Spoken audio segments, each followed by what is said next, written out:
nalaman na meron na palang Korean drink sa may 7-Eleven tapos cup of ice. Makikita mo to sa may bandang cashier, tapos marami ring flavor na available. Tapos kukuha ka ng cup, tapos punuin mo ng ice galing sa ice machine yung cup mo. Tulad neto, ayan. Let's try it! Ang flavor na kinuha ko is caramel latte, ayan. Ang bango nga, may caramel talaga.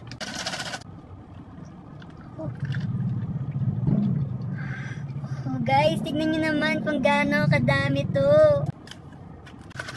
Tikman na natin kung sulit ba sa 70 pesos to. Grabe guys, ang sarap! Ang OA. Pero grabe, hindi ko to hinahype. Masarap talaga siya. Sulit na siya sa 70 pesos tapos sobrang convenient pa. Tapos nakaka-enjoy pa yung paglagay-lagay na ganun. So yun lang, share ko lang. Bye-bye!